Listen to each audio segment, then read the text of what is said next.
өнгөрсөн жил бол зохиолч яруу найрагчдын дунд уран бүтээлийн уралдаанд зарлаад тэрнийхээ шалгарсан бүтээл дээр уран сайхны киноны төсөл зарласан. Тэгээд энд бол энэ ТV6 телевизийн хамт олон шалгарч одоо Кибер сүлжээ гэдэг киног хийсэн байна.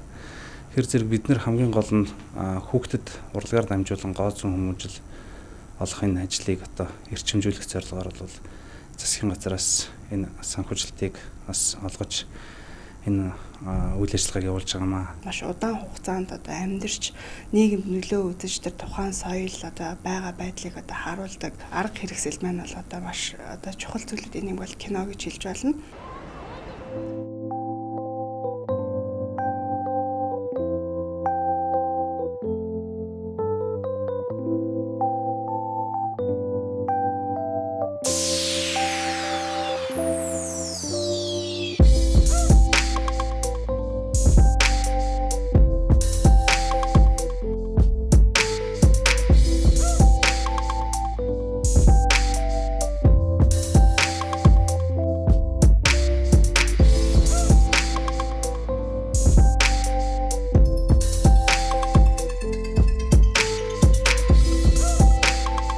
Сайн санаа наваа болдын чингүү гэдэг.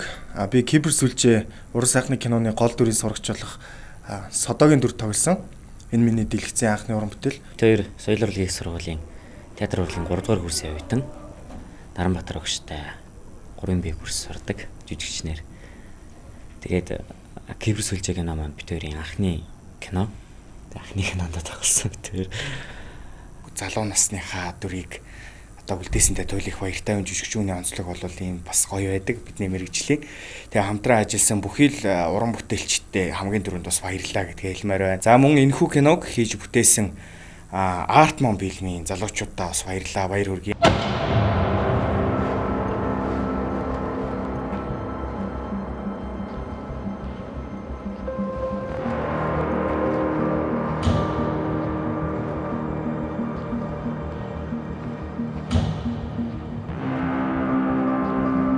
Зохиолыг анх уншиж үзээд нэгт энэ кино өөрөө сошиал одоо бидний яг амьдралд байгаа сошиал гэмт хэрэг болон сошиал харилцаа, амьд биш харилцаа, за хоорондоо нөхөрлөл, хайр дурлал, үерхэл эдгээр зүйлийг ерөөхдөө тал талаас нь харуулж өгсөн нөрөө Зохиол нь бол одоо бас өнөөдрийн нийгэмд зайлшгүй одоо тулгамдж байгаа сошиал орчин нийгмийн сүлжээний энэ хит одоо замбрааг байгаа хэрэглээ энэ төсвөр хүүхд багчууд хэрхэн одоо бас зөв зохистой хэрэгж чадахгүй байгаасаа олж хохирогч болж байгаа шиг тийм үү. Энэ одоо чухал сэдвүүдийг хүндсэн зохиол байснараа бас одоо уран сайхны сайхан кино болсон гэж бодож байна.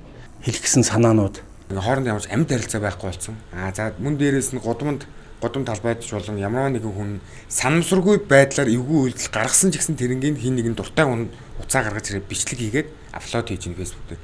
Тэр нь одоо яг үндэ гэртээ юу ч хийхгүй байгаа залуучууд гэдэг юм уу, эсвэл хүний мууд дуртай залуучууд гэдэг юм уу, шал дими хүмүүс тэрийг шеэрлснээр маш их юм хөөс бүрдэж тэр нь өөрөө хүний нэр төр болон нэр хүндэд маш ихээр халдаж байна. Тэгээд тэр хүн нэр хүндэд халдагдсан хүн өөрөө нийгэмд маш их буруу зүйлийг хийж байна. Одоо ярихаас санаа зовмор зүйлүүд бол маш их хэмжээгээр гарч ийн тэрийг бид бүхэн бүгдээрээ харж байгаа. Энийн эсрэг ерөнхийдөө бид бүхэн тодорхой хэмжээгээр уран сайхны кино хэлбэрээр хүүхдүүдэд болон хэцхүүдэд бас нэгэн одоо зөв өнцгөөс нь мессеж өгөх тийм зорилготойгоор энэ кино одоо бүтээл бий болж байгаа. Сайн байна уу хайрт минь чамдан хэлэх үг байна. Хамгийн сайхныг нь чамдан би хүсэе. Хайрт минь чамтай багцур чинь үдээ. Киноны манд бол чамааг үлдээ гэдэг нэртэй хайрын тухайд байгаа. Энэ дууны маань аяыг залуу бүтээлч Түмэн Шингээ залуу. За шүлгийг нь болохоор Өвзи Трипгээ залуу бичсэн маа. Тэгээд боломж гарц үүдийг нээж өгсөн бас Артмон студийн хамт олондос дахин баярлалаа гэж хэлмээр юм тийм. За киноны маань ерөнхийдөө дуу болох энэ чамааг үлдээ дуу бол энэ кинонд гарч байгаа гол дүрийн 3 жүжигчний хоёр эрэгтэй нэг эмэгтэйгийн хайр дурлалыг харуулсан ерөнхийдөө өнгө аястай уран бүтээл болсон байгаа. Киноноос өгч байгаа санаа болгоныг бүгдээрээ гоё зүгээр засгаж аваасаа гэж Бэбэд хамтлагийн зүгээс хүсэж байна. Хамтран ажилласан бүх кино группийн баг болон хамт олонд баяр хүргэе гэж хэлсмээр байна.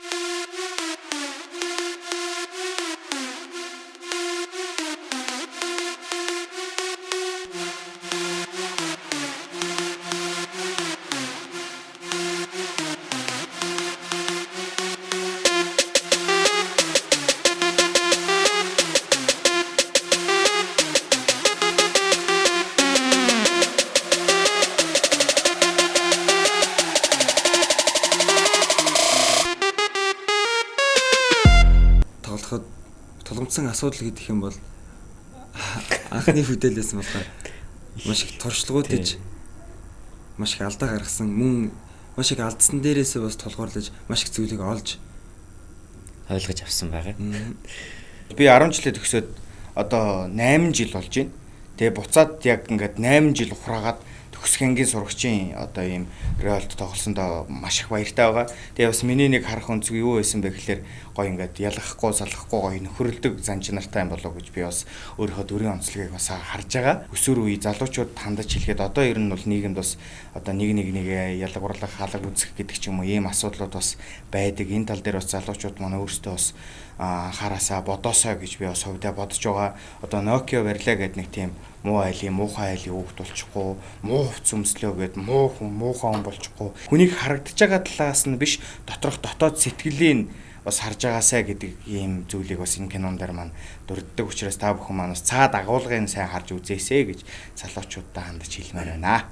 Бидний 21-р зууны залуус бидний хувьд яг л толгомдоод байгаа энэ асуудлыг хөндсөн байсан. Сошиал хэрэглээгээ зөв хэрэглээрэй гэж хэлээ. Нэг нэгнийгаа битгээ буруутгаарай.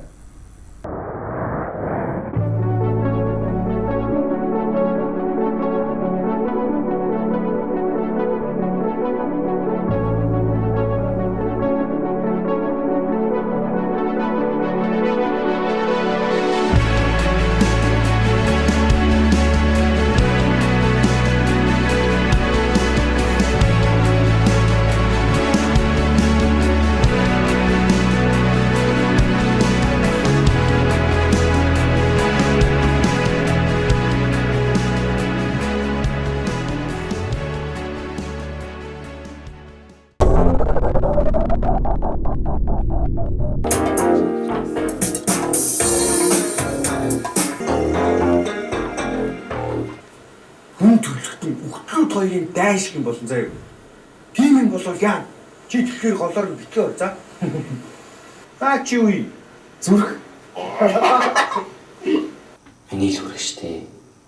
Кибер сүлжээ киногоо бол амжилттай дуусгасан байна. Тэгээд багийнхандаа маш их баярлаа. Үзээд бол бас сэтгэл хөдлөлөө. Миний хувьд бол бас маш их баяртай байна. Зураг авах боломжийг олгосон ганц зам 20 дугаар сургуулийнхаа өдөрдох зөвлөлүүд болон багш нартаа мөн бидний зураг авалтанд оролцсон ангийн хамт олондоо бүгдээрэнд маш их баярлалаа гэж хэлмээр байна. Цаг тухай бүрдэн цагтаа цуглаж өдөш оройгоо хамтдаа байж зурганд орсон тэр бүгдийн бас арга гэд нь бас ойлгосонд бас баярлалаа гэж хэлмээр байна. Тонгийн ахын дүүргийн усын спорт сургалтын төвийн хамт олондоо бас багш хамт олондоо маш их баярлалаа гэж хэлмээр байна. За мөн хас бутоо студийн найз абуудаа бас маш их баярлалаа гэж хэлмээр байна. Бид бүгдийн постэр болон бид бүгдийн зураг авах боломжийг бас хангаж өгсөн. За тэгээд ер нь бол мэдээж кино уран бүтээлд маш олон хүмүүс тусалдаг. Тэр болон туссан бүхэл хүмүүстэй бидний зүгээс болон манай хамт олонны зүгээс баярлалаа гэж хэлмээр байна. Хүн болгон үзээсээ хүүхэд болгон одоо харах өнцөг маань одоо бас энэс шалтгаалж бий болоосаа бас хийж байгаа үйлээ дахин бодож үзээсэй гэж хураалмаар байна.